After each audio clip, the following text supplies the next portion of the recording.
The war chamber of the Kthari Dominion was carved from black stone and lit by floating orbs of pale green fire. It sat deep inside the capital city of Vornzal, on a world whose name no human tongue could say without breaking. For 11,000 years, this room had been the place where empires ended, and new territories were born. The six-limbed reptilian lords of the Dominion had ruled 3 spiral arms of the galaxy from this chamber, and they had grown very used to winning. High Warlord Vex's Hall the Unbroken sat on his stone throne and looked down at the strategic council below him. His scales were the color of old copper, and his eyes were yellow slits that had not blinked in hours. Around him stood his admirals, his spies, and his war priests. On the floor of the chamber, a great holographic map glowed with the stars of the galaxy. One small blue-green dot pulsed at the edge of the display.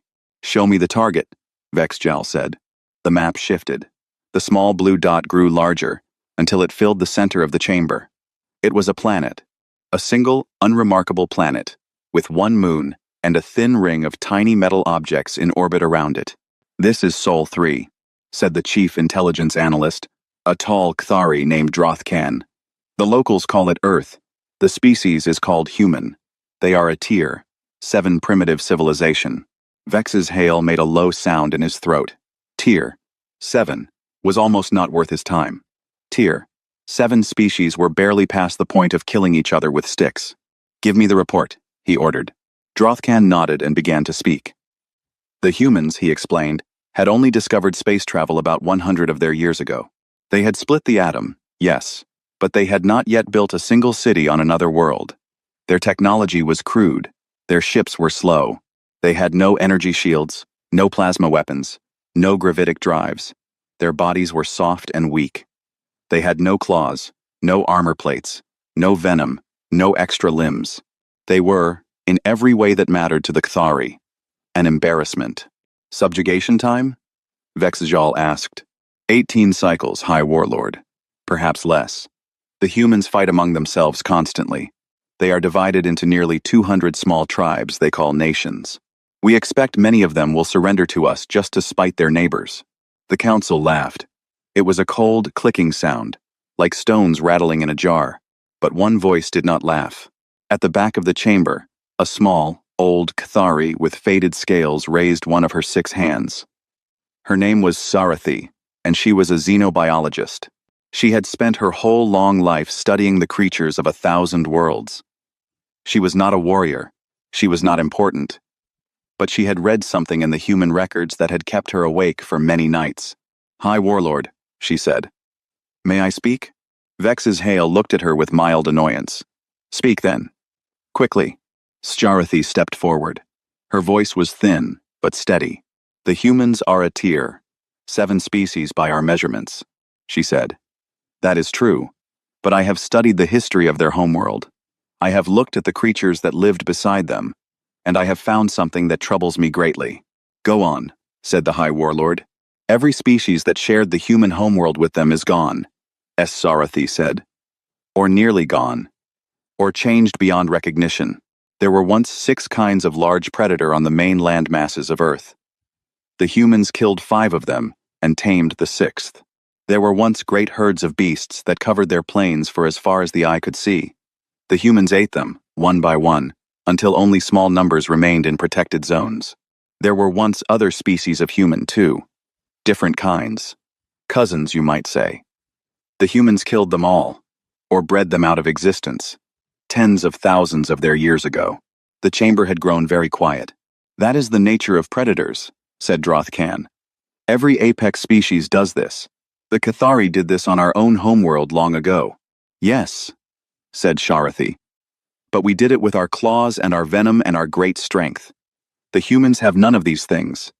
They did it with something else." "With what?" asked Vexjal. Sarathi paused. She seemed to be choosing her words with great care. "They did it by walking," she said. "They are what biologists call persistence hunters. Their bodies are built to move slowly, and for a very, very long time. When a human wants to kill a creature, it does not chase it and catch it. It follows it, for hours, for days.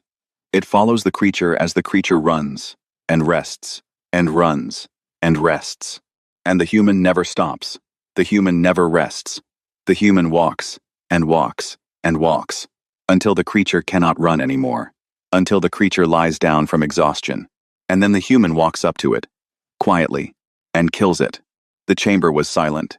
They have one of the most efficient cooling systems in the known galaxy, Cesarathi continued. Their bodies sweat. They can shed heat while they move. Most creatures must stop to cool themselves. Humans do not. They can run under the noon sun of their homeworld for hours without breaking down. No other intelligent species we have found can do this. Not one. And what of it? Said Drothkan. This is interesting, perhaps, for your studies, but it is not a threat to a battle fleet. Is-Sharathi turned her yellow eyes toward him. I am not telling you this as biology, she said. I am telling you this as a warning. A species that evolved to never, ever stop chasing its prey will not surrender when we defeat them in space. They will not stop when we take their cities. They will not stop when we kill half their population. They will follow us, for years, for generations, until they catch us, or we are dead. It is not a choice they make, it is what they are. Vex's Hall considered her words for a long moment. Then he made a dismissive gesture with two of his hands. Enough, he said. We have conquered creatures with claws longer than your whole body, old one. We have ended civilizations that spanned dozens of worlds. A species of soft, slow, weaponless walkers does not frighten me, no matter how far they walk. He turned to his scribe. Prepare the declaration of war. Send it to Earth through the diplomatic relay. Standard terms: unconditional surrender or total annihilation. Sujarathi bowed her head and said nothing more. She had done what she could. The wheels were turning now, and no one would stop them. The declaration was sealed and sent that same day. It reached Earth 72 hours later. In a quiet office in Geneva, a tired diplomat read the message twice. He laughed once, very softly. Then he picked up his communicator and called his superior. Within 3 days, every leader on Earth had seen the Cathari Declaration. They met. They talked. They argued. And then, they drafted a reply. The reply was 4 words long. It said, acknowledged, we accept. Begin. The Cathari Vanguard fleet dropped out of jump space at the edge of the Sol system, near the orbit of a cold gas giant the humans called Neptune. It was a grand fleet, the kind the Cathari used when they wanted to make a point. 400 warships of various sizes, led by the massive flagship Iron Triumph, which was as long as a small city and bristled with enough plasma lances to burn a continent to ash. Fleet Admiral Kroshvor stood on the bridge of the Iron Triumph and looked at the holographic display of the system ahead of him. He was in a good mood. He had been promised a quick campaign and a swift promotion. His wife expected him home in time for the hatching of their 7th brood. He smiled, in the way that Cathari smile, which is to say, he showed a great many sharp teeth. Scan the system, he ordered. Find me the human home fleet. I want to know how quickly they will run. The sensor officer worked in silence for several minutes. Then he looked up, and his scales had gone a strange gray color. Admiral, he said, the humans are not running. Then they are hiding. No, Admiral, they are waiting. Kroshvor stepped closer to the display. The image sharpened, and he saw what his sensor officer had seen. The humans had deployed their entire space-capable fleet in a long, thin line across the outer system. They had not pulled back to defend their homeworld. They had not evacuated their colonies on the red planet Mars, or on the moons of Jupiter, or in the mining stations of the outer belt. They were all simply there, in position, as if they had been waiting for this day for a very long time. Curious, said Kroshvor. They have misjudged their position badly. We will teach them what a fleet looks like. Order the forward cruisers to attack the nearest human formation. Light resistance. Test their defenses. Then we crush them in a full sweep. The order went out. 60 Cathari cruisers broke formation and moved forward at high speed. Their plasma lances charged and their shields glowing blue-white. The humans did not wait. Before the Cathari cruisers were even in standard weapons range, the human ships opened fire, but not with anything the Cathari had expected. The humans did not use plasma. They did not use beam weapons. They fired solid metal. They fired long, thin rods of a very heavy metal called tungsten. These rods were not exploded out of their ships by chemical rockets, the way the Cathari records suggested primitive species did such things. The humans had built great magnetic rails, longer than most of their own ships, and they had used these rails to accelerate the tungsten rods to nearly the speed of light. The first volley hit the Cathari cruisers. The energy shields the Cathari were so proud of, the shields that had defended their empire for thousands of years, were designed to stop plasma and beam weapons. They were not designed to stop solid matter moving at relativistic speeds. The tungsten rods passed through the shields as if the shields were not there. They passed through the hulls of the cruisers. They passed through the crew. They passed through the engine cores. They came out the other side and kept going, because nothing in the universe had enough time to stop them. In 6 seconds, the Cathari forward group lost 22 cruisers. "Fire back!" Kroshvor shouted. "All batteries, fire!" The Cathari fleet fired. Plasma lances cut through the black of space. Beam weapons cooked the void. The human ships were hit, and some were damaged, and a few were destroyed. But the humans had spread their fleet across a very wide area, and they had given each ship its own targeting solution. They did not clump together the way proper fleets did. They moved like a school of small fish, each one thinking for itself, each one hard to hit. And the humans kept firing those tungsten rods. By the end of the first hour, the Cathari vanguard had lost 120 ships. By the end of the third hour, they had lost 200. By the end of the sixth hour, Admiral Kroshvor ordered a retreat to the outer edge of the system. 43% of his vanguard was gone. The humans had lost less than 30 ships. In the quiet of his ready room, Kroshvor stared at the reports and tried to understand what had happened. It was not possible. A tier, 7 species did not do this. A tier, 7 species ran. A tier, 7 species begged. A tier, 7 species did not build weapons that ignored 10,000 years of Cathari shield technology. He ordered a different kind of attack. If they could not fight the humans in open space, they would board them. A Cathari boarding team, armored and armed with plasma blades, was considered among the most dangerous close combat forces in the galaxy. A single Cathari warrior could, in theory, kill dozens of soft-bodied humans before being overcome. 3 days later, a Cathari strike force managed to get close to a damaged human frigate.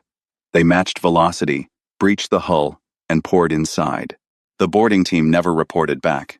When the Cathari fleet moved in to recover the frigate an hour later, the frigate was gone. The humans had rigged it to explode.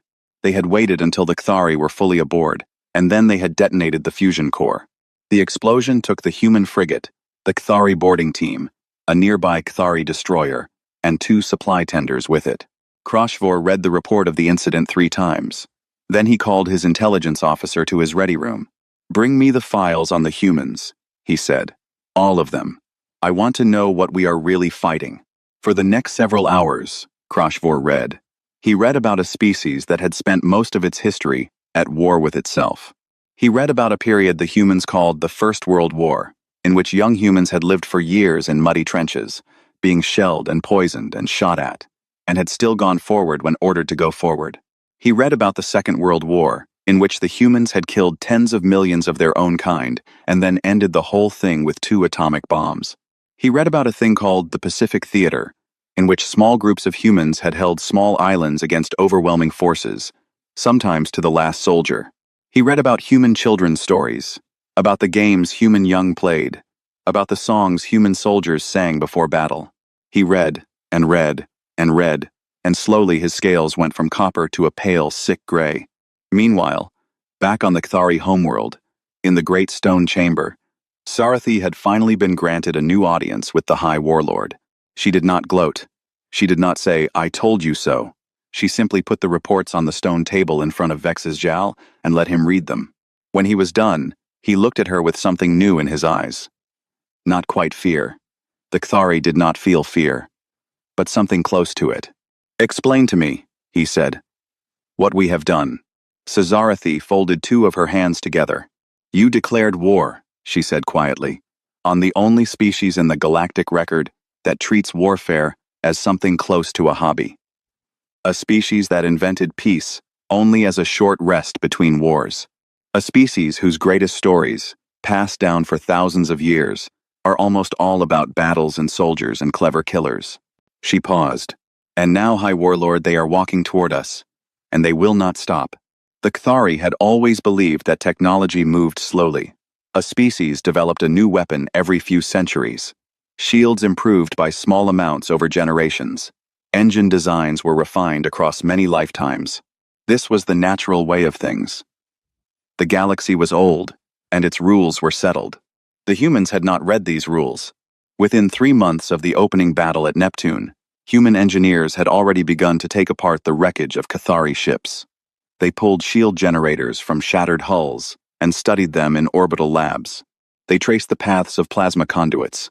They copied the math of gravitic drives. They argued with each other, and drew on screens, and built small models of things that did not yet exist. And then, very quickly, they began to build full-sized versions. The first human warships of the new design left the shipyards of Luna and Mars in the 4th month of the war. They looked nothing like the Kthari ships they had borrowed from, because the humans did not build things the way the Kthari built things. The Kthari built ships to look powerful. The humans built ships to work. Their new vessels were ugly, boxy, and covered in strange bulges, where the captured shield generators had been bolted to the existing hulls. But they worked. The new human ships carried kinetic railguns, as before. But now, the tungsten rods were wrapped in a thin sheath of plasma, stolen from Kthari Lance technology. When these new rounds hit a target, they punched through like the old rods had done, but they also burned as they passed, leaving behind tracks of melted metal and cooked electronics. A single hit could now kill a Kthari destroyer. 2 hits could kill a cruiser. The human fusion drives were augmented with small gravitic manipulators taken from captured Kthari engines. This did not make the humans as fast as the Kthari. It only closed the gap by half. But it was enough. Enough to chase. Enough to catch. And then, in the 5th month of the war, something happened that the Kthari Admiralty had declared to be impossible. A human strike team captured a Kthari light cruiser. Intact. Not disabled. Not wrecked. Whole. The cruiser was the Bright Fang, under the command of Captain Vosrin. She had been patrolling a trade lane near the asteroid belt when her ship received a distress call. A Kthari merchant vessel, badly damaged, begging for help. Vosrin closed with the merchant to offer aid. The merchant vessel was not a merchant vessel. It was a human ship, painted and disguised, and broadcasting a copied Kthari distress signal. The humans boarded the Bright Fang before the Kthari crew even understood what was happening. The Kthari forensic teams who later reviewed the ship's logs would not discuss what had been found inside on open channels. Some of them refused to discuss it at all. The Kthari crew had been killed, but the manner of it was, the teams reported quietly, unusual. The humans had not simply used guns. They had used knives. They had used their hands. In one corridor, a Kthari warrior 3 times the size of a human had been killed with what appeared to be a length of pipe. The humans flew the Bright Fang back to a hidden shipyard in the outer system. 6 weeks later, the first human interstellar strike fleet left Sol, using a copy of the cruiser's jump drive in every ship. The war stopped being about Earth.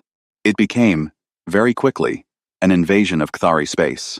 The humans arrived at Kthari colony worlds without warning.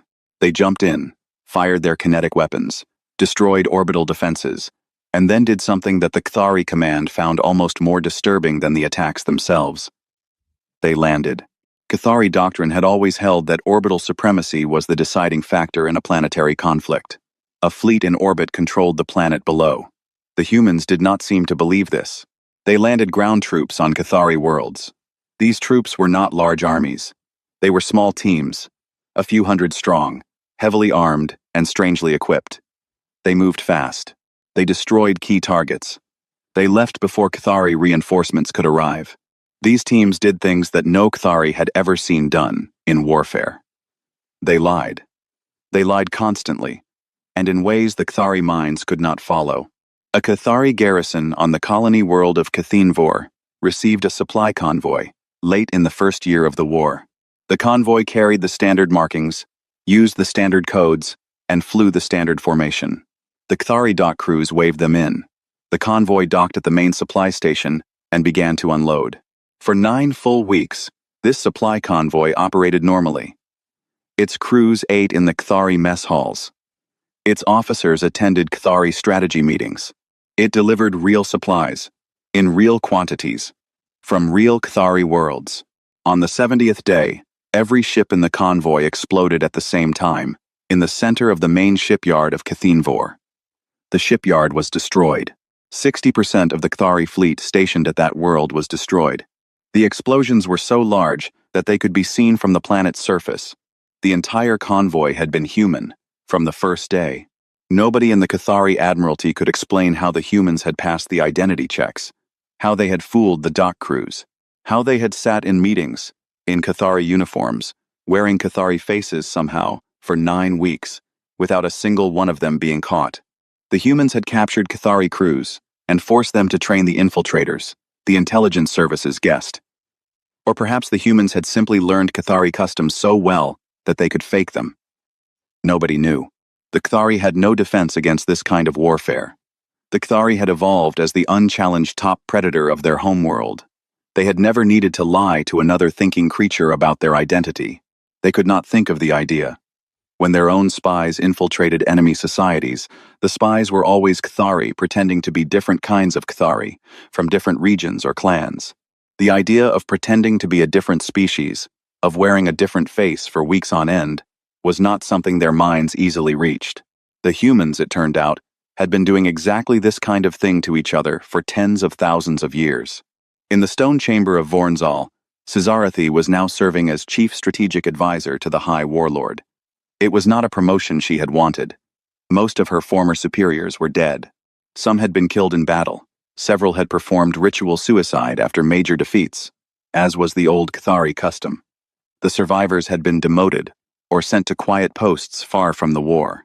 She stood before Vex's Zhao the Unbroken, who no longer looked quite so unbroken. His scales had faded. His eyes were tired. His great crown of ceremonial spines had been set aside weeks ago. "I do not understand them," he said to her, one evening. "Explain them to me again. Why do they fight this way? Why do they lie? Why do they wear our faces? Where did they learn these things?" Sizarathi considered her answer.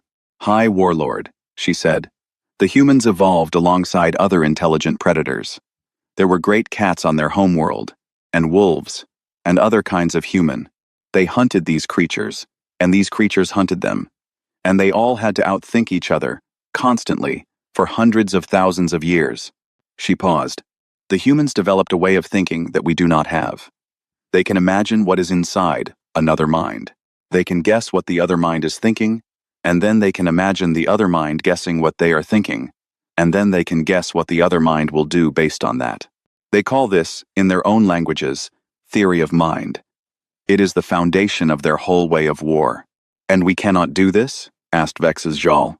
"We can, High Warlord, a little, but we are poor at it compared to them. We never needed this skill. Nothing on our homeworld was ever smart enough to lie to us. The humans had to lie to survive.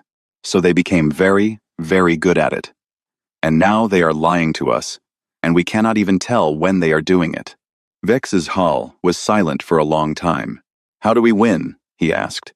Sharathi did not answer. She did not know. By the second year of the war, the galaxy had stopped laughing. Other species had watched the conflict from a careful distance. Most of them had expected the humans to be crushed within a few months. This was the normal pattern. A young species offended the Kthari. The Kthari fleets arrived. The young species surrendered, or was broken, and the galaxy moved on. Everyone knew how it went. This time, it did not go that way. By the end of the second year, the Kthari had lost 14 star systems. They had lost 3 of their main shipbuilding worlds. They had lost an estimated 60% of their warriors of fighting age. Their economy was shrinking. Their colony governors were sending frantic messages to Vornzal, begging for reinforcements that did not come. And the humans were still moving forward. Slowly, carefully, one system at a time. Never rushing, never stopping. The smaller species of the galaxy began to notice. The consortium of free worlds was a loose group of minor species who had banded together centuries ago, mostly for trade. They were not a military power. They stayed quiet and small on purpose, because the Kthari tended to eat any group that grew too ambitious. The consortium had watched the war with careful interest. At first, they had expected nothing. Now, they began to wonder. A delegation from the Fenri, a tall and graceful avian species, was the first to make contact with the humans. The Fenri had once been a free people, with their own worlds and their own songs and their own ancient cities. 600 years ago, the Kthari had conquered them. The Fenri had been used as laborers and servants ever since. They had kept their language and their memories, but they had been broken, and they knew it. A small group of Fenri elders, with great risk to themselves, smuggled a message out through trade contacts. The message reached the consortium, which passed it to the humans. The message said, simply, "We would speak with you, if you will speak with us." A meeting was arranged on a neutral asteroid station at the edge of Kthari space. The Fenri delegation arrived first. They were nervous. They had prepared a long speech of submission, because they assumed that humans, being a rising power, would want tribute. This was how the galaxy worked. The human delegation arrived in a single small shuttle. Out of the shuttle stepped 6 humans. 4 of them were soldiers, and they carried weapons, but they kept the weapons low and did not point them at anyone. The other 2 were a man and a woman in plain uniforms. The woman was old, with gray hair cut short, and her face was dark and deeply lined. She walked with a small limp. Her name was General Elena Okonkwo. The lead Fenri elder, a tall silver-feathered being named Kasiri, began the speech of submission. She spoke of how the Fenri had little to offer. She spoke of how they would serve. She spoke of how they hoped only for mercy. General Okonkwo listened, politely, for about 30 seconds. Then she raised one hand. "Please stop," she said. Her voice was quiet. "I don't want a speech like that. I don't want you to tell me what you'll give up. I want you to tell me what you need." Kasiri was silent for a long moment. Her feathers shifted in confusion. She had never heard a sentence like that before. Not from any major power. In her 600 years of memory, no one had ever asked the Fenri what they needed. "What? What do you want from us then?" she asked. Okonkwo thought about it. "Nothing you don't want to give," she said. "If you want to fight with us, we'll take fighters. If you want to work with us, we'll share plans. If you want nothing at all, you can go home, and we won't come looking for you. We're not the Kthari." Kasiri stared at her. "You are asking us," she said slowly, "to be your equals." "I'm asking you to be our friends," said Okonkwo. "If you want to be. Equal is a starting point." The Fenri did not return home. They joined the human effort that same week. Word of the meeting spread quickly. The consortium of free worlds sent their own delegation within a month. Then came the Droshan, a slow and thoughtful aquatic species. Then the Velmara, the Chikatan, the Onovo, and a dozen smaller groups. Each one came expecting to be used as tools. Each one found, instead, that the humans treated them as equals. The humans had a gift for this work, and the Kthari never understood it. The human ambassadors learned alien names correctly, and said them without complaint. They learned alien customs. They ate alien food, even when the food made them sick, and they did not make faces or complain. They went to alien funerals when Allied soldiers died, and they wept real tears. They remembered the hatching days of alien children. They told jokes. They made other species laugh. In the Kthari war room, these reports were read with growing horror. "They are winning the smaller species without firing a shot," said Cesarathi one evening to the High Warlord. "Every world we have oppressed, every species we have broken, is rising against us. Not because the humans forced them to, because the humans asked them nicely." "How is this possible?" said Vexjal. "Kindness is not a weapon." "On their world it is," said Sarathi. "Humans are social creatures. They live in very large groups. They have always needed to cooperate, or die. They have become, over the long ages, the best creatures in the galaxy at making other creatures want to help them. They do this without even thinking about it. A human ambassador does not plan to win hearts. The human ambassador simply is a human ambassador, and the hearts follow." Vex's Hal struck the stone of his throne with one clawed hand. "Then we must break them," he said. "We must use something they cannot defend against." "Sarathi," You have studied their biology. You know their weaknesses. Design me a plague. A disease, tailored to their bodies, that will sweep their homeworld and end this war in a season. Sarathi went very still. High Warlord, she said carefully. This would be against the oldest laws of war. No species has used a bioweapon in this galaxy for 8,000 years. The humans have broken every other rule, said Vexjal. We will break this one. The project was authorized. A secret research facility was established on a small moon, far from the main battle lines. 40 of the Dominion's best bioengineers were brought there. They began work on a disease designed to kill humans, and only humans. The facility existed for 40 hours. On the 41st hour, a human strike team hit the facility from 3 sides at once. Their ships bypassed every sensor net. Their soldiers wore human-made stealth gear that the Cathari had not even known was possible. They killed the guards. They killed the scientists. They destroyed every sample of the disease. They set fire to every research note and every data storage unit. Before they left, they painted a message on the wall of the main laboratory, in perfect Cathari script. The message said, "We know what you tried to do. Do not try it again." Nobody in the Cathari intelligence services could explain how the humans had learned of the facility. It had been built in total secrecy. The scientists had been transported there in unmarked ships. The moon was not on any star chart, but the humans had known. Somehow, the humans always knew. In the stone chamber of Vornzal, Vexjal the Unbroken sat alone and looked at the message, which had been photographed and sent to him by the survivors of the strike. He read it many times. Slowly, an understanding came to him. He had not been fighting a species of soft walkers, as he had thought at the start. He had not been fighting warriors, as he had come to believe in the middle. He had been fighting something older and stranger than either. He had been fighting a species that had spent its whole history learning how to outthink every other thinking thing it had ever met. And they had outthought him. Completely. He was very tired now. He had been fighting for 3 long years. He had lost many children. He had lost most of his fleet. He had lost the faith of his colonies. He had lost, he realized, the war itself. Sarathi, he called out, softly. The old xenobiologist came forward. Yes, High Warlord? Send a message to the humans, he said. Tell them I wish to talk. Tell them I wish to end this. Sarathi bowed her head. Yes, High Warlord. I will send the message. And she did. In the 4th year of the war, the Cathari capital system itself came under blockade. Human ships arrived at the edge of the Vornzal system in great numbers.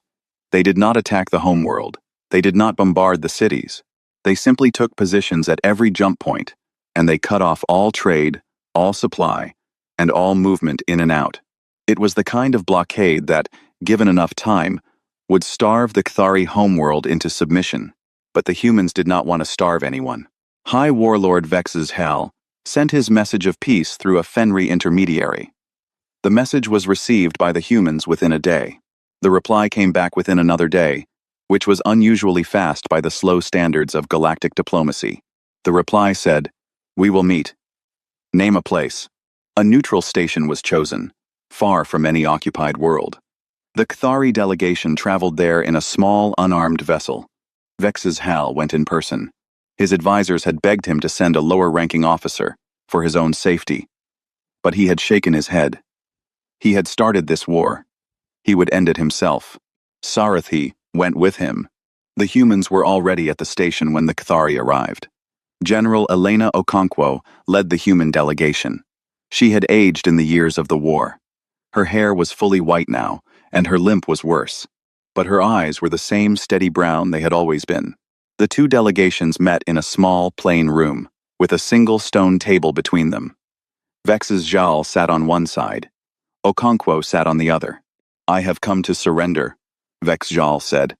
Through a translator, Okonkwo shook her head. "I don't want to surrender," she said. "I want a peace." Vex's Hal did not understand the difference at first. Among the Cathari, there was no difference. A defeated enemy surrendered. The victor took what it wanted. That was how the galaxy worked. Okonkwo, seeing his confusion, tried to explain. "The humans," she said, "had come to the table with a list of demands. But the demands were not what the Cathari expected. There would be no territorial losses. The Kthari would keep their homeworld. They would keep their core systems. They would keep the worlds they had built themselves, as long as those worlds had Kthari populations living on them willingly. There would be no reparations in gold or goods. The only thing the Kthari had to return were the enslaved populations of other species, which would be freed and given the choice to go home or remain where they were as free citizens. There would be no war crimes tribunals for ordinary soldiers, for admirals, or even for most generals. Only the highest leaders, those who had ordered specific atrocities, would face trial. And those trials would be fair. The humans would provide defense counsel themselves. The Kthari government would remain a Kthari government. The humans would not install puppets. The humans would not choose new leaders. The Kthari people would choose their own way forward, subject only to certain constitutional reforms that the Kthari would draft themselves, with human input only as advisors. Vex's Hal listened to all of this in silence.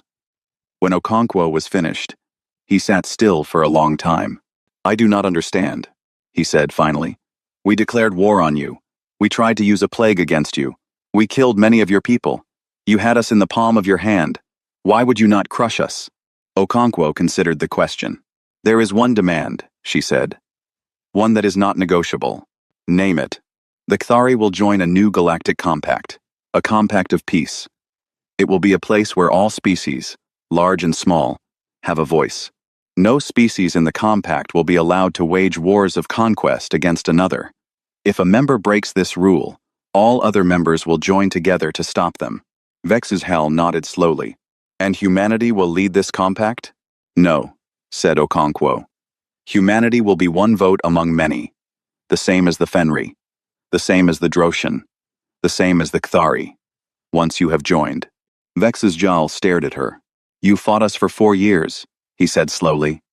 "You beat us in every system. You broke our fleets. You outthought our spies. You have the whole of our homeworld at your mercy. And you are asking for one vote?" "One vote," said Okonkwo. "And a promise to stop conquering people." "Why?" asked Vex's Jal. His voice was quiet. "Why this, and not more?" Okonkwo looked at him for a long time. She was, he realized, thinking about how to answer. She was not performing. She was trying to say something true. "We have fought a lot of wars," she said at last. "More than you know. Most of our history is war, fighting each other, on our own little world. And we learned something, slowly. We learned it at terrible cost. We learned that when you beat an enemy and then grind them into dust, you do not create peace. You create the next war. The children of the defeated grow up hungry and angry, and they come back for you in 30 years, or 50 years, or 100. We have seen this pattern over and over on our world. We have buried tens of millions of our own because of it." She paused. "So we stopped doing it," she said. "Not all at once, not perfectly, but we stopped. We learned that the only war worth winning is the one that ends in a peace the defeated can live with. A peace your former enemy can grow old inside. A peace where their grandchildren have no reason to hate you." Vex's Jal lowered his head. He did not know what to say. "We are not being kind, High Warlord," Okonkwo added. "Let me be clear about that. We are being practical. Every species we have shown mercy to has become our friend. Every species the Kthari have crushed has become our ally against you. Mercy is a better weapon than cruelty. We learned this the hard way, many times over. Now we are teaching it to you." The peace was signed 3 weeks later. It was called the Compact of Stars, and it was the first true galactic government in the known history of this part of space. The Kthari joined, so did the Fenri, so did the Consortium of Free Worlds, and the Droshan, and the Velmara, and the Chikotan, and the Onovo, and dozens of others. Humanity joined as one voting member, not more, not less. Sizarathi was named the first Kthari ambassador to the Compact. She was, at this point, very old, but she accepted the duty. She sat beside General Okonkwo at the opening ceremony of the Compact's first session. The session was held on a neutral station, built for the purpose, with one chamber large enough to hold representatives from every member species. During a quiet moment in the ceremony, Sizarathi leaned toward the general. I must ask you one last time, she said. Why did you not destroy us? Every other species in the galaxy would have. Okonkwo smiled a small, sad smile. Because we know how that story ends, she said, and we are tired of reading it. The generations that followed saw a galaxy unlike any it had been before. Old enemies learned to trade. Old slaves became citizens. Old empires became republics. There were still disagreements, of course. There were still crimes. There were still small conflicts that had to be settled. But there were no more wars of conquest. The compact held. Many generations later, a Cathari historian named Drethan Vra wrote the definitive history of the war. She worked on it for most of her long life, and when it was finished, it filled 7 large volumes. She ended her work with a single passage that would become famous throughout the galaxy. She wrote, "The humans were not the most powerful species we ever encountered. They were not the most advanced. They were not the most numerous. They were simply the first species we ever met who had already made every mistake we were about to make, and who were willing to teach us, at gunpoint if necessary, not to make them ourselves." Above the entrance to the Compact's headquarters, carved in the languages of every member species, was a line of text. It was a translation of the 4-word reply that Earth had sent, many years earlier, to a foolish declaration of war. It said, "Acknowledged. We accept. Begin." And the galaxy, at last, was at peace.